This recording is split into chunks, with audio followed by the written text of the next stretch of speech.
But there is only one place to start. I feel like there is only one place in which we can start, which is the biggest thing, the thing that is getting all the press, all the trending things, and that is the Batman.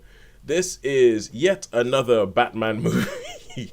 I think Batman, because there's a time I used to think it was Spider Man, who was probably the most rebooted hero. But when I think about it, it's actually Batman. You think about the Tim Burton Batmans, then you think about the fact that you had like three actors playing Batman from Tim Burton to Val Kilmer. Then you had Christopher Nolan came along with his Christian Bale one. Then you had Ben Affleck doing his version, and then you had a Lego Batman, and they had a Joker movie that was kind of like on its own, doing its own thing. And I think Batman is probably the one that gets rebooted the most. And part of it, I think, is because DC have flailed in their whole thing of trying to set up their own cinematic universe. And so they just kind of go, "Oh no, we flailed again. We've messed it up. What do we want? What do people want to watch? Batman, yeah, give him another Batman." Like I think that there is an element of that going in here. Uh, However, and so when they go with that, there's so much potential for things to go wrong. I mean, I know if Sean was here, he would talk about how much he loved Joker. Wasn't that enamored with Joker? And so there's a massive element of things that could go wrong. And I think what they have done right here is that they have chosen a filmmaker who actually has an idea of what he wants to do with Batman. So this is a film that you might have heard about. It's the one with Robert Pattinson playing Batman. It's 3 hours long, and this is a film.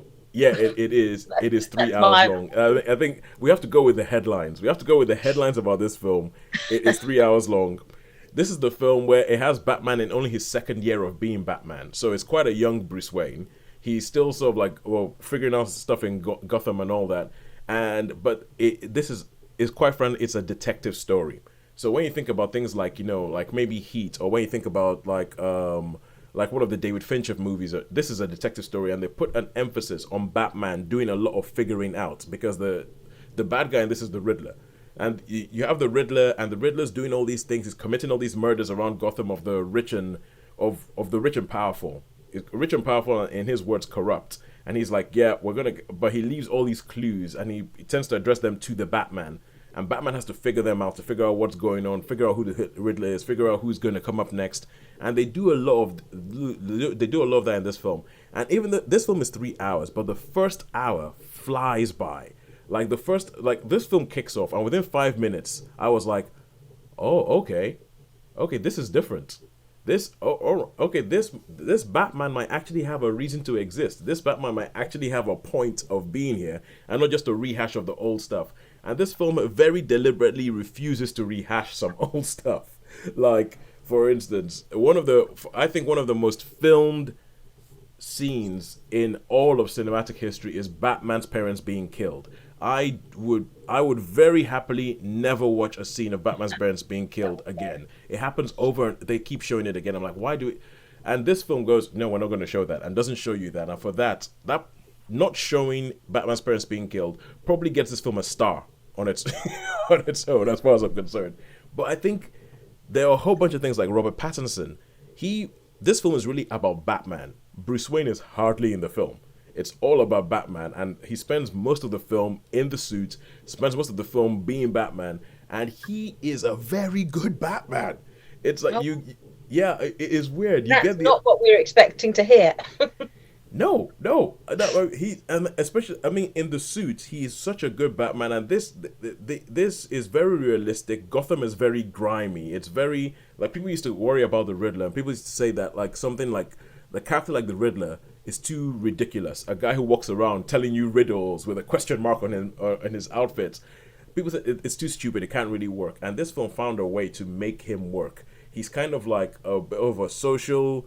It's like a social media presence who is railing against the corruption. And I think with the world that we live in, where we've had like what happened in America during the Trump administration, and how you had all these people who went and attacked the Capitol on January 6th. The Riddler in this film would be one of those people. He would be one of those people inciting people to because everything is corrupt and we need to burn it down. But I think it's done so well. I think Paul Dano plays the role excellently, and I just think that this is one of the best Batman films ever made. Wow. Yeah, I mean, as I said, the first hour flies by. To be honest with you, after that it sags. So, but the first, I kept looking at my watch, but at the beginning it was kind of like I was like, man, how long is this? Is oh my god, an hour? An hour has gone by already. This is really really going forward. But then it slows down a bit to get stuck into some sort of oh, check us out, look how detective-y we're being and all that. There's some bits because it has Selena, well, it has Zoe Kravitz playing Selena Kyle, who most people would know that name is usually attributed to Catwoman, but she Yeah. isn't really. They never say Catwoman. She is a cat burglar. She has like a mask that looks very much like a cat, but they never say Catwoman. And the relationship between her and Batman is actually quite believable. The way it goes about it, the way I think the performances across the board are brilliant.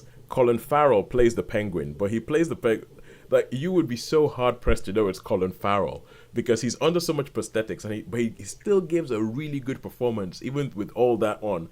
Yeah, you have what's his name, guy who played Gollum, Andy Serkis playing Alfred. So it has a really good cast. Everybody's on there, and there is one of the things I kept noticing, and I don't notice this that often, is the music. The music written by Michael Giacchino. He has done a really, really good job because in the first, as it was, I was going, oh my god, the music's brilliant. The music, it's just drawing me in, and he has this new Batman theme that just goes dun dun dun dun dun dun dun, and it works. And it's one of those things where you go, the music is making this. And there's some bits where the music has this sort of weird romantic flourishes that for all the world reminded me of 1980s Roger Moore Bond movies. I was like, you could take that musical cue and plunk it into a Roger Moore Bond movie love scene, and it would fit. And I was just kind of like, what is going on here with it? But yeah, all in all, I'll say it's a very good film. Go watch it. It focuses a lot on Batman. I think Gotham looks really good, especially I found out the bits of Liverpool and Glasgow were used to make this Oh, Gotham. wow. Yeah, and this is a much it's a lot more street level. It's a lot more street level. It's about the city, and it really goes into the mindset of Batman, and it goes into why the heck does he do this. There's a scene quite early on where you have him walking into a crime scene, and the way all the policemen treat him, it's just accentuated that this guy is a weirdo who dresses up as a bat and walks around the city at night. Weirdo. and, Yeah, that's and that's the way it's alarm filmed. ringing anyway, doesn't it? So what was that? What was that, Sharon? That would set a few alarms off. Yeah, Any, yeah, and the film yeah, doesn't that's shy not away right. from that. I think this film more than any other says Batman is a weirdo. Why is he such a weirdo? Why does this mean so much to him? And I think it actually successfully does that. So I would give the Batman 4 out of 5. I Wow. would, yeah, I would Cool. give it. I would. It is, for my money, it is one of the best Batman movies ever made. And I say this as a big fan of The Dark Knight. This manages to stand beside the Dark Knight because it's not trying to do the same thing as what the Dark Knight did. It says it has managed to find something new to say about Batman, which is no mean feat. To find something new to say about Batman with all the different films that have been made about him and all the different reinventions, and it Yeah. really made me think. There's actually, as long as you reinvent it, as long as you're going through a different area of Batman, there's still something to say, which is unfortunate because that means we're gonna get more of them. But but if they're as good as this, I'm not gonna complain too much. I'm not really gonna complain too much. But anyway, I've used up all my time to talk about that, and now we're gonna move on. I could say more of. No, no, no, that's gonna be a rabbit hole. I'm gonna talk about comics and how they keep reinventing Batman in the comics, and you could do that in films, but never mind, never mind, never mind. Move on, move on.